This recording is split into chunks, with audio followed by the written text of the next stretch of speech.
Great question. That was the other thing I was going to bring up to you about your shows. I was going to ask you if you had the choice to go out and do a show and you could feel that the audience thought it was lackluster, but it was the exact show you wanted to do and you sang exactly how you wanted to sing, which of those two outcomes would you pick? Or they thought it was the best show they've ever seen, but you personally didn't like it? I grew up in a family that wasn't spiritual at all. There was no talk of religion or God or anything. And so, kind of over the last couple of years, just learning everything I can about spirituality. And I have a real belief in the fact that if it is the most authentic, direct route to what I want, it would be the one that people would enjoy the most. That's like the irony of how the world works. But it also might just be a naive, childish way of seeing it. But I think if I don't see it that way, then I would choose the one that they want.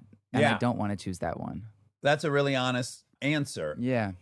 Interestingly, the things that I had no control over, say Parenthood or some other things I've been in that were really successful, the things I had control over, the 3 movies I've made, I actually made the exact movie I wanted to make.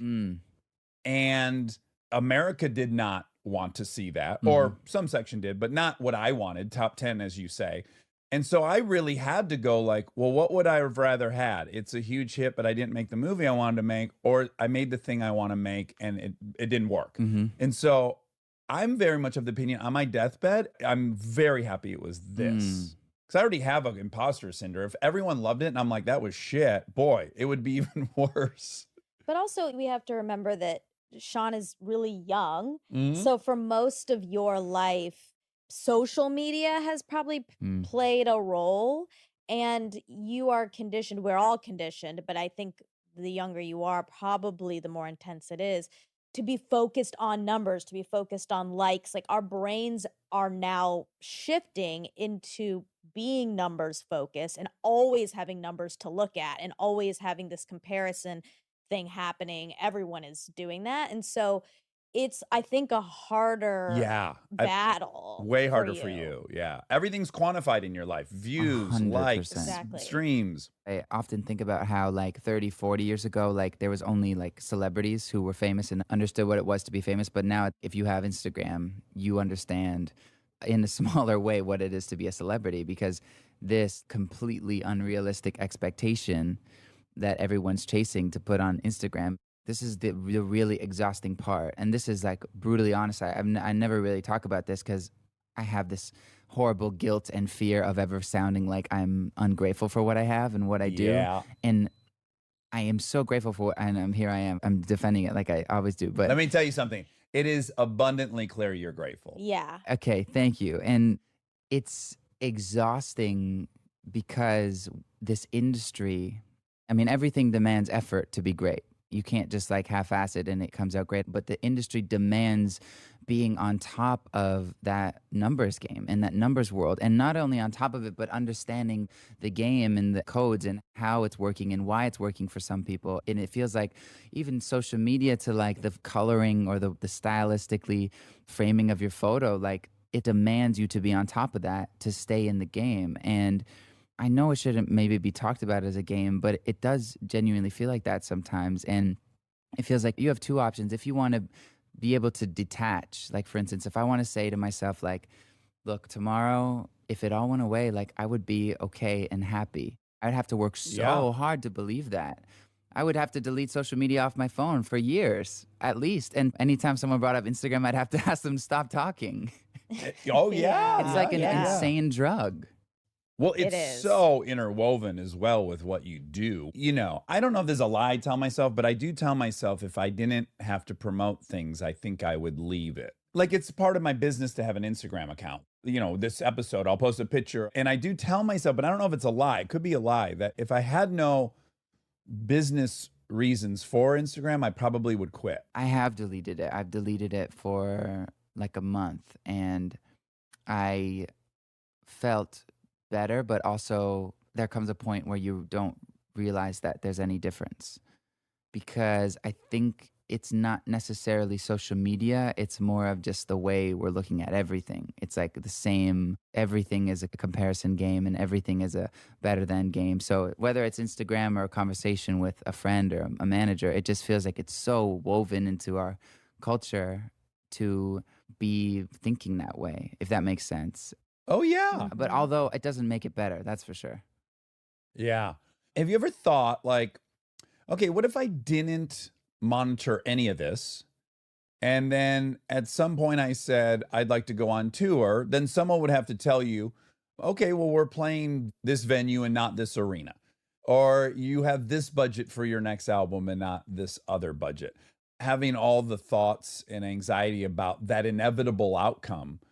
What if you just unplugged, and then if that inevitable outcome happens, someone's going to tell you. Mhm. You'll find out when you walk on stage and you're at a theater and not an arena. Well, that's when you get real with yourself and you ask yourself why, and you keep coming back to that question of why. And to be honest with you, I still am unsure of my answer. And I don't know if that's just because I'm terrified or it's because I have no perspective. I think there's a lot of room in my heart and soul and in mind that needs to be filled up with perspective and other types of lives and other people's realities to be able to understand how mine is existing in those.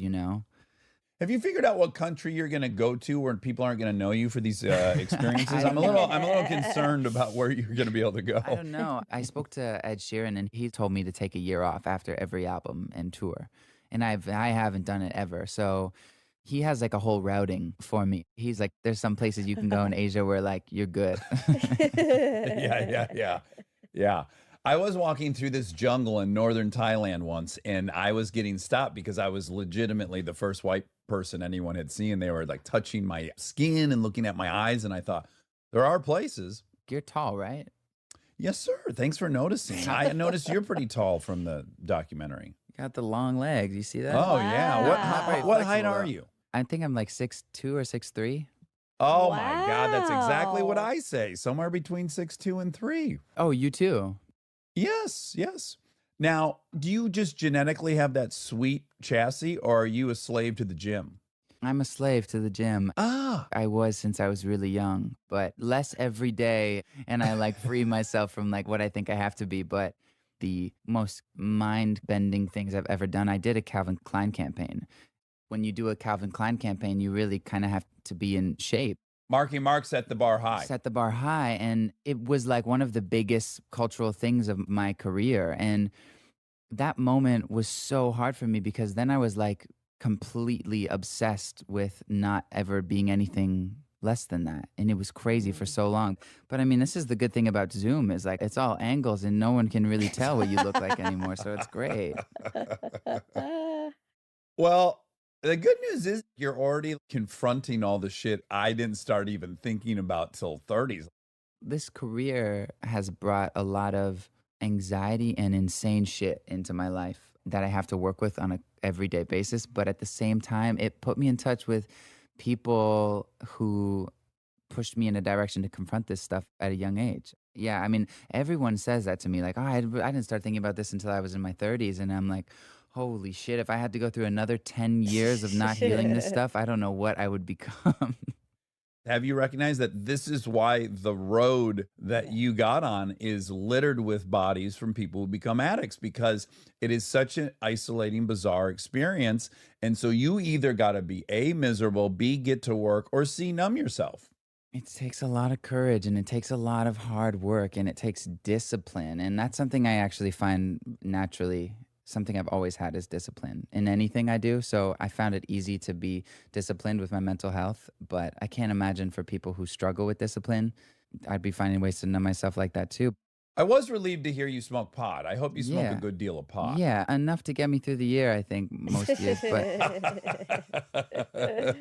I have this whole belief of I have to be the absolute most incredible perfection of everything I do. And I treat like my mental health the same way.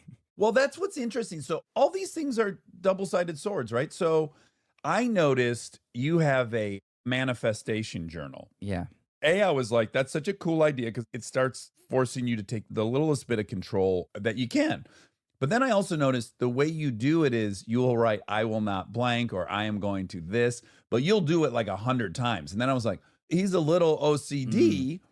And probably that's required to learn guitar, to sit there and practice endlessly and become good at it. So it's like all these things that are two-sided coins that you just have to learn to manage the downside and nurture the upside. And it's tricky. Would you say you're a little obsessive? Extremely. I mean, I've calmed down a lot now. I've been on the last week of promo. It feels like in every interview, you just come up with almost an automated response. I hate that. I don't want to come up with automated responses, but you do regardless. So some version of an automated response. And I've been doing that for like a week, and now I'm sitting here and I'm like freely talking, and I'm like, oh, I can just be like a human. And I'm like realizing something very honest and humbling.